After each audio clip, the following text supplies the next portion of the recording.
ఇవాళ రాష్ట్రంలో అన్ని మున్సిపాలిటీల్లోనూ కూడా చెత్త కుప్పలు పేరుకుపోయి ఎక్కడికక్కడ దుర్వాసనతోటి ఆ చెత్త కుప్పలో కొన్ని చోట్ల తగలబెట్టి ఆ పొల్యూషన్ తోటి ప్రజలకి ఇబ్బంది కలిగే పరిస్థితులు గతంలో ఉండి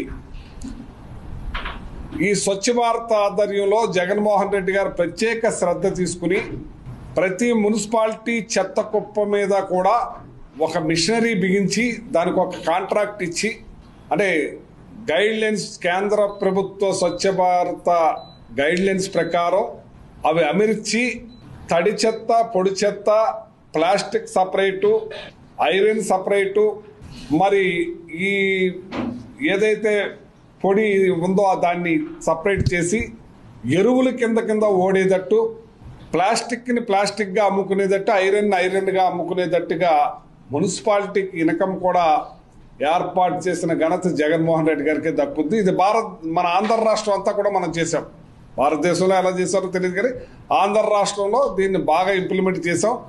అందుకే ఇవాళ చెత్త కుప్పలు మొత్తం ఏదైతే డంపింగ్ యార్డులు ఉన్నాయో అన్నిటినీ కూడా ఇది గ్రైండ్ చేసి తగ్గించేసే పరిస్థితి తీసుకొచ్చారు. అక్కడ ఎక్కడ అంటించే పరిస్థితి లేకుండా తీసుకొచ్చారు జగన్మోహన్ రెడ్డి గారి టైంలోనే అని చెప్పి ఈ సందర్భంగా తెలియజేస్తున్నాం. ఎక్కడా కూడా చెత్త లేకుండా గత 5 సంవత్సరాల్లో కూడా చేసాం. ఏదైతే కేంద్ర ఇచ్చిన గైడ్ లైన్స్ ప్రకారం 60 రూపాయలు వసూలు చేసే కార్యక్రమం చేస్తే దాన్ని అవహేళన చేసేది చంద్రబాబు నాయుడు గారు. మరి ఆ కేంద్రంతో ఇవాళ బీజేపీతో కలిసి నువ్వు చేస్తున్నావు. ఆ 60 రూపాయలు తీసుకోవటం మానేసామని చెప్పారు మీరు. 60 రూపాయలు తీసుకోవటం మానేసి ఏం చేశారు? ఏదైతే స్వచ్ఛ భారత్ ఇచ్చిన వ్యాన్లు ఉన్నాయో ఆ వ్యాన్లన్నీ కూడా మూలన పాడేసే కార్యక్రమం చేసి పూర్వకాలం ఇంకా మీరు ఒంటెట్ల బండి తీసుకురాలేదు. ఇంతకుముందు మన చిన్నప్పుడు ఎద్దు బండి వచ్చేది చెత్త తీసుకెళ్తాకి, అవునా కదా? ఎద్దు బండి అటువంటిది వాళ్ళు చక్రాల బండితోటి మీరు చెత్త తీసుకెళ్లే కార్యక్రమం చేస్తాం వల్ల ప్రతి మున్సిపాలిటీలోనూ చెత్త పేరుకుపోయి దుర్వాసనతోటి దోమలతోటి చాలా మంది అవస్థలు పడతా ఉన్నారు. మీరు ఆ వ్యాన్లను ఎందుకు పక్కన పెట్టారు? ఆ వ్యాన్లు మీ భాగస్వామైన బీజేపీ ప్రభుత్వ కేంద్రం ఇచ్చినవి కాదా? మీరు ఎందుకు పక్కన పెట్టారు? మీరు 60 రూపాయలు మేము వసూలు చేసి అది డిజిలికేట్లకి ఉపయోగించే వాళ్ళం కాబట్టి అవి నడిసేయి. మీరు 60 రూపాయలు మానేసామని చెప్పి ప్రజల దుర్గంధాన్ని అంటగట్టే కార్యక్రమం చేశారు మీరు. అందుకే మన జిల్లా ఉమ్మడి జిల్లా ఇవాళ కింద నుంచి 3వ ప్లేస్కి వెళ్ళిపోతాను. కారణం మా టైంలో అలా లేదు, అవార్డులు కూడా తెచ్చుకున్నామని చెప్పి సందర్భంగా తెలియజేస్తా ఉన్నాం.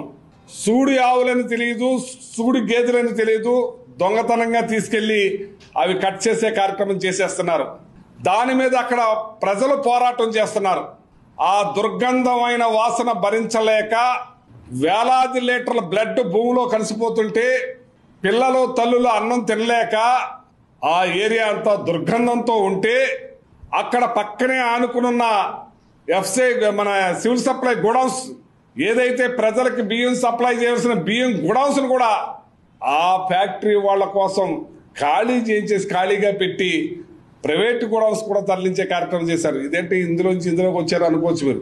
అంటే ఏదైతే ఆ పశువత నడుస్తుందో ఆ పశువతకు ఆనుకునే సివిల్ సప్లై ఓన్ గోడౌన్స్ ఉన్నాయి.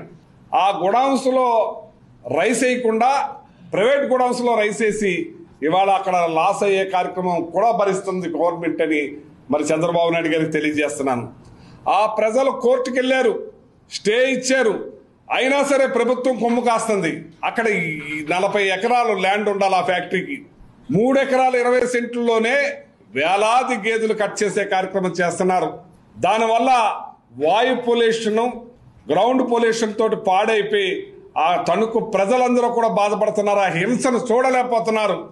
అక్కడ మీరు పోలీసులు బారికేడ్స్ కట్టి అక్కడ మనుషులు ఎల్లనవ్వకుండా కూడా మీరు బయటకు రానివ్వకుండా ఆపేసే కార్యక్రమం చేశారంటే ఎంత దౌర్భాగ్యమో చూడండి.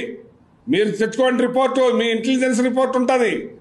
వాళ్ళ ఇంట్లో ఒక మనిషి చనిపోతే ఉంగుటూరులో ఆ మనిషి నా బంధువు చనిపోయారు వెళ్ళాలంటే కూడా వెళ్ళనివ్వకుండా ఆపేస్తే పోలీసు వాళ్ళు ఇదిగో చనిపోయిన ఫోటో అని చనిపోయిన మనిషి ఫోటో చూపిస్తే ఆ మనిషి కూడా ఉంగుటూరు వరకు పోలీసును పంపించి వదిలే కార్యక్రమం చేస్తున్నారంటే మీరు ఎంత దౌర్భాగ్యంగా నడుపుతున్నారో చూడండి. కోట్లాది రూపాయలు చేతులు మారుతున్నాయి అక్కడ. మరి ఆ ఎమ్మెల్యే చూడండి, అక్కడ ఎమ్మెల్యేకి చేతులు మారకపోతే, ఆయన డబ్బు తీసుకోకపోతే మరి నా నియోజకవర్గంలో నా ప్రజలు ఇబ్బంది పడుతున్నారని చెప్పి ఆ నలుగురిని తీసుకెళ్లి ఆ రిప్రజెంటేషన్ ఇప్పించాలి కదా. ఆ పొల్యూషన్ తోటి బాధపడిపోతున్నామని పవన్ కళ్యాణ్ గారికి పొల్యూషన్ రిపోర్ట్ ఇచ్చారు. అక్కడ ఆయన రోడ్డు మీద ఆగి ప్రజలందరూ కూడా బస్సులు వేసుకెళ్ళి అక్కడ చేస్తే దిగి చూసి మీకు న్యాయం చేస్తానన్న పవన్ కళ్యాణ్ గారు ఏమైందో తెలియదు. అది ఇదే తెలుగుదేశం ఆఫీస్కి కూడా మరి వాళ్ళ కంప్లైంట్ ఇవ్వటం జరిగింది. తెలుగుదేశం ఆఫీస్కి వెళ్ళేది ఎక్కడైతే తాడేపల్లిలో, అక్కడ కూడా వాళ్ళకి న్యాయం జరగలేదు. ఇవాళ మీరు వస్తున్నారంటే మీ దగ్గరికి ఎక్కడికి వచ్చేస్తారో అని చెప్పి పోలీసులు దిగ్బంధం చేశారంటే ఈ తణుకు మరి ఈ కాలుష్యాన్ని, ఈ పొల్యూషన్ని మీరు ఎలా ఆపగలుగుతారని చెప్పి నేను అడుగుతున్నాను.